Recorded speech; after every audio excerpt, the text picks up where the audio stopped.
In October of 2020, I took a solo backpacking trip into Washington's Gifford-Pinchot National Forest. After a grueling quarter at work left me desperate for quiet miles of cedar and fir.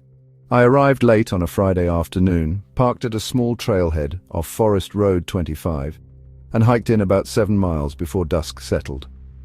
Scene 2. The plan. My plan was simple. 2 nights out, loop back Sunday. But itineraries don't mean much when the woods decide otherwise. The first evening was calm wind in the high branches, a distant owl and the steady hiss of my camp stove. I crawled into my tent just after 10, lulled by the soft thrum of rain beginning overhead. Scene 3. The stillness.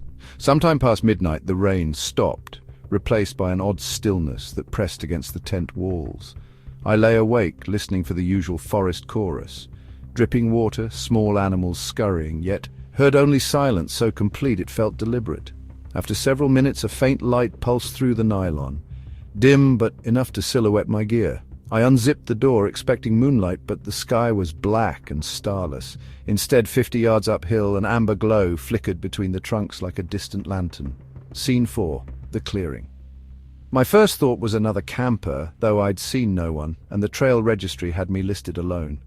Caution lost to curiosity, I slipped on boots and jacket, grabbed my headlamp and followed the glow.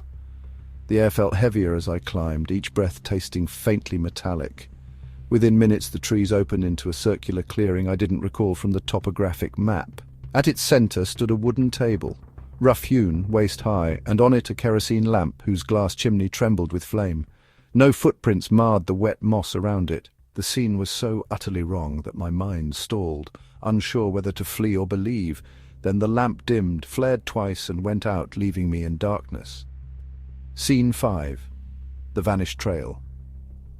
I turned to retrace my steps, but the trail had vanished. The forest around the clearing was now a dense wall of younger trees packed impossibly tight, their trunks twisting as if grown in minutes.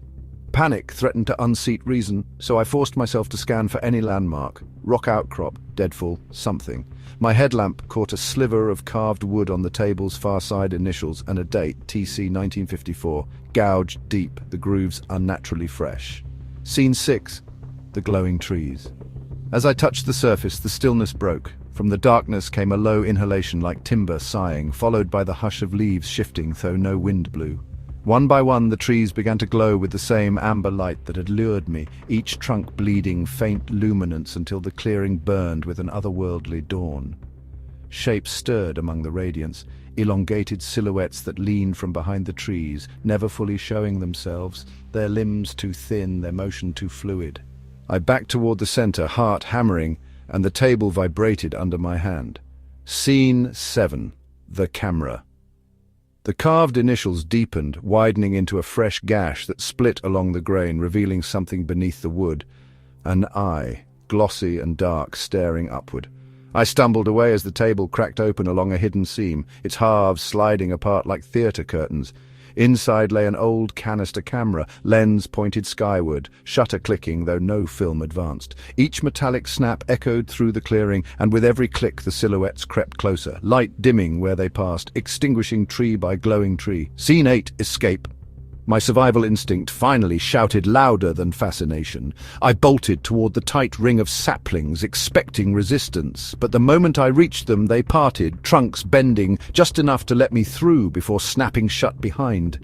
I ran blind, branches whipping my face, guided only by the slope I'd climbed earlier. After what felt like miles, I burst back into my campsite, collapsed inside the tent, and lay trembling until dawn's grey light seeped through. Scene 9.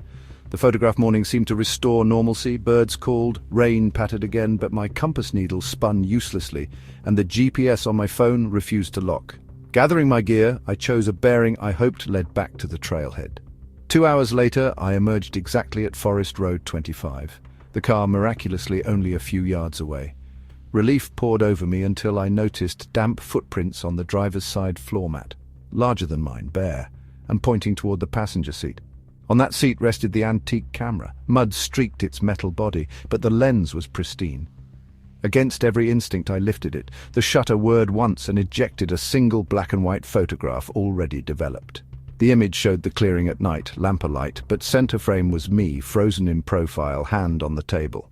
Behind, crowding the edge of the light, stood dozens of those lank silhouettes, their heads tilted, as if listening.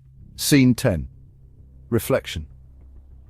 Before I could react, the photograph crumbled in my fingers to damp forest loam. The camera's shutter clicked again, though no film remained, and the lens iris contracted until the glass went opaque, reflecting only my own startled face. I left it on the asphalt, drove straight to a busy motel off the interstate, and haven't camped alone since. Sometimes when rain hushes the city and street lamps flicker amber, I think of that impossible clearing growing where no clearing should be, and I wonder what other visitors the forest has photographed on nights nobody will ever remember.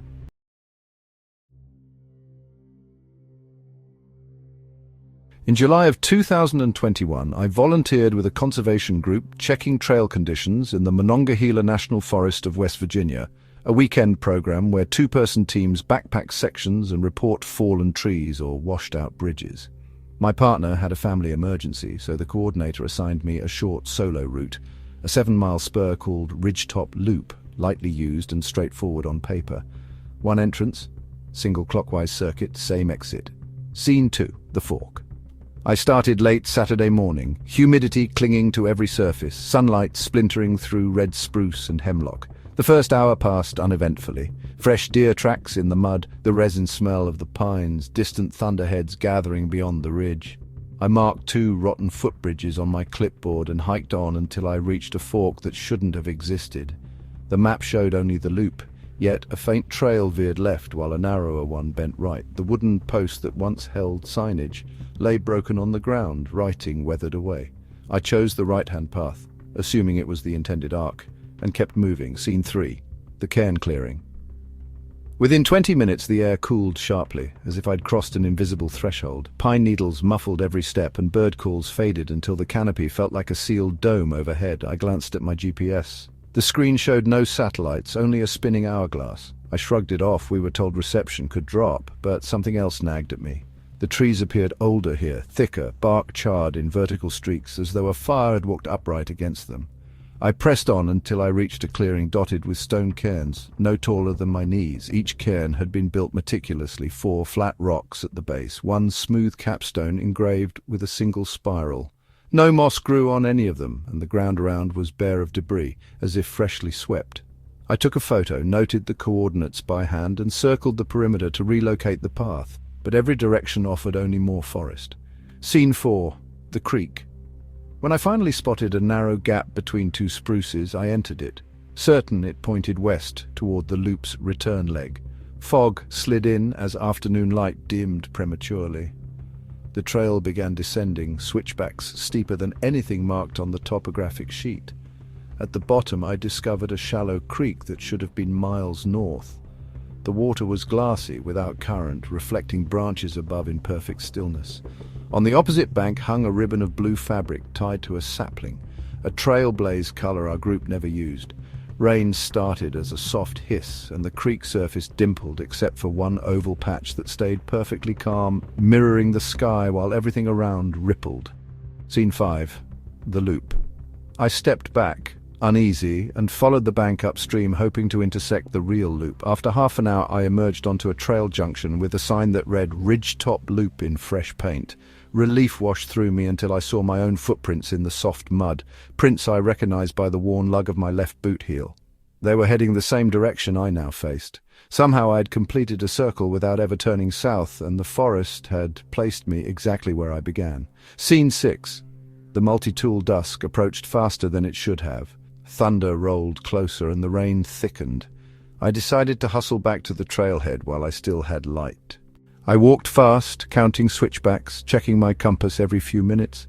Yet each time the needle drifted, sometimes pointing east, where I knew south lay, sometimes spinning lazily before settling again. The woods grew darker, not with night but with density, trunks crowding closer as though the forest contracted. My headlamp beam caught movement ahead, a tethered bundle swinging from a branch. When I drew near, I saw it was another blue ribbon, but this one tied around a clump of wet moss encasing something metallic. I cut the ribbon and the moss fell open to reveal my own multi-tool, the one clipped to my belt an hour earlier but now missing. Scene 7. The puddles. Lightning flashed, and in that instant, hundreds of small reflective surfaces winked from the forest floor around me. Eyes, I thought first. But when the thunder faded, I realized they were puddles, each holding still water no matter how hard the rain fell. In every puddle I saw the same reflection, my silhouette, yet the head was always turned away, showing only the back of my rain hood. I stepped over them, refusing to look again, and broke into a jog until the foliage parted and I stumbled into the cairn clearing once more. Scene 8. The Arrow. The cairns now stood taller, some reached my waist, others my chest, their spiral stones glistening. In the centre lay a new cairn under construction, capstone missing. My clipboard rested atop it, spiral carved through the plywood back. Beneath the clipboard was the capstone, flat grey, freshly chiselled, and on its face the spiral ended at a crude arrow pointing directly at me. Branches cracked behind. I spun and caught a glimpse of a shape between the trunks. My own outline, rain hood up, one hand clutching a blue ribbon. It vanished when lightning blinked. Scene 9. The track log. I grabbed the clipboard, threw it into my pack, and ran without aim, crashing through undergrowth until another path met my feet. This one sloped upward, mud slick, roots exposed. The smell of asphalt suddenly weaving through pine. I followed it, heart hammering, until the forest spat me onto the gravel parking lot beside my car. Full dark had fallen and the storm raged overhead, yet the lot was dry, windshield clear, no sign of recent rain. Inside the car I checked the time, 7:10 p.m, roughly when I should have finished the loop if nothing had gone wrong. My clothes dripped onto the seat despite the dry lot. GPS regained signal, placing me exactly at the trailhead coordinates, but when I tapped the track log, the screen displayed only one straight line, a direct path from the trailhead to the cairn clearing and nothing else, as if the forest erased every detour. Scene 10. Reflection at home. Days later I reviewed the photo of the first cairn. In the corner where fog had seemed thickest, a figure stood partially obscured. Same jacket, same hood, same backpack, me, but captured from an angle impossible for a single camera. Behind that figure, more spirals glowed faintly on the trunks, forming a ring too perfect to be chance. Scene 11. The clipboard. The clipboard spiral has never dried. The carving seeps moisture no matter the weather, and moss grows only along that groove. Sometimes, just before falling asleep, I see rainless puddles in my bedroom mirror, reflecting the back of my head, always facing the forest that should have been left miles behind.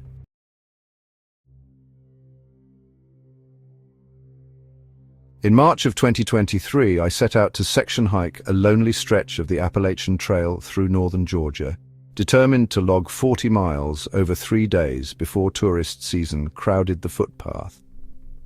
The plan was to overnight at Blood Mountain Shelter, push to a lesser-known lean-to called Raven Crest the second evening, then exit near Hogpen Gap, where a friend would pick me up.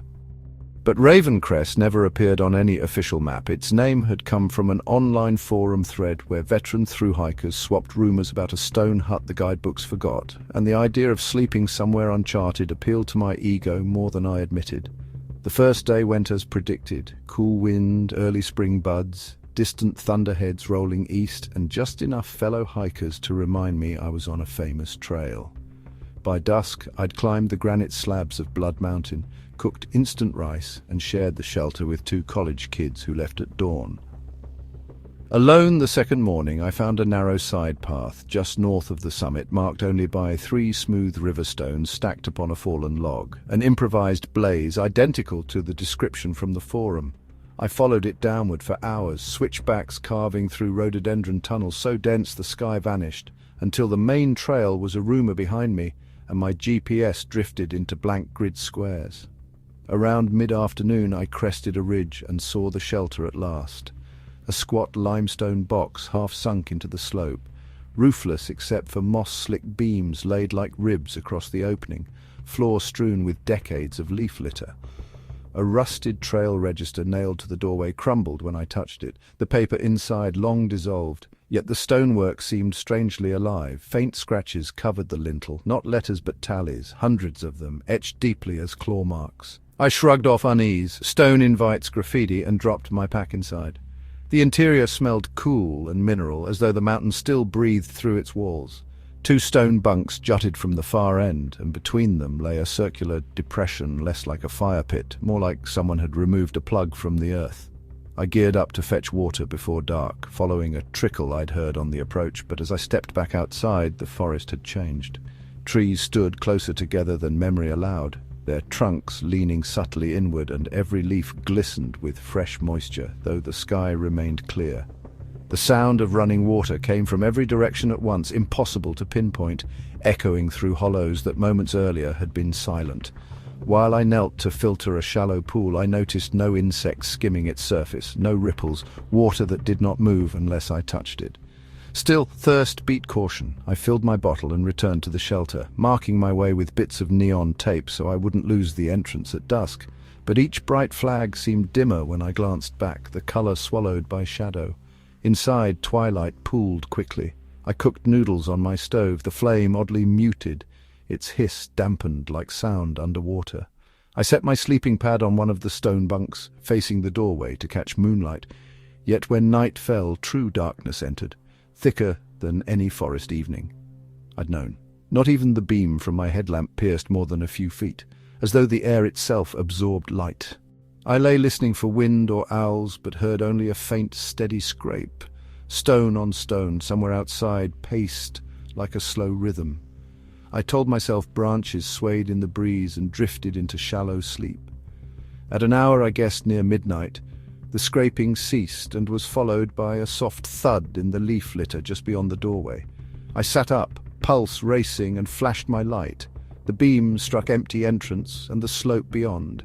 Yet the leaves looked freshly disturbed, a shallow trough leading from tree line to threshold. The scraping resumed, now against the back wall of the shelter, inches from my bunk, though impossible without crossing the floor. The stone behind my head vibrated as if something burrowed from the outside, then fell silent. I packed hurriedly, deciding to hike back to the main trail in the dark. But the moment I stepped out, I realized the neon tapes were gone. The forest was a seamless wall, bark shining wet in starlight. And behind me the shelter's doorway now lacked its scratches, as if the tallies had been smoothed away. Panic pushed me downslope anyway, choosing a direction by gut. Yet after 10 minutes of descent, the ground leveled into the same hollow with the unmoving pool. My footprints ringed its edge, though I'd only just arrived. I turned uphill, climbed hard, lungs burning, but emerged once more onto the ridge beside the roofless hut. The shelter seemed older now, mortar crumbling. Beams collapsed across the opening, their ends blackened as if charred long ago. Inside, moonlight revealed the circular depression had widened, a funnel descending into darkness, fine dust spiraling as though the earth exhaled. Something shifted at the pit's brink, pale, thin, jointed wrong, retreating into shadow as my lamp flared. I stumbled back, fell, and the headlamp flew from my hand, landing lens up to cast one weak cone along the floor. Across the stone, where my sleeping pad had been, lay a neat pile of river stones, 3 stacked like the trail marker, fresh damp soil clinging to them. Beneath the topmost stone was my trail register form, edges curling, and next to it a new set of scratch marks tallying one single stroke deeper than all the rest. The scraping resumed behind me, now at the doorway, the stone grinding like teeth. Without thinking, I ran at the dark between 2 trees, crashing through brush, ignoring clawing branches until, impossibly, a blaze of white paint appeared, a real Appalachian marker, then another. Dawn's earliest blue seeped through foliage, and I found myself on the main trail, pack half open, gear trailing like breadcrumbs. I hiked non-stop to the trailhead, arriving as clouds gathered for rain, and only in my car did I dare check the GPS. The track log ended abruptly 7 miles short of where Raven Crest should have been, replaced by a perfect circle drawn in red, center marked with a dot at unknown coordinates. Weeks later, the conservation coordinator emailed, asking why my clipboard listed ridgetop loop hazards instead of the Blood Mountain section I was assigned. The handwriting on the forms matched mine, dated the same March weekend from another state entirely. I keep the neon flags on my desk, color faded to grey, edges scored with thin, parallel scratches like someone tallying ever upward, waiting for me to count the next mile that should not exist.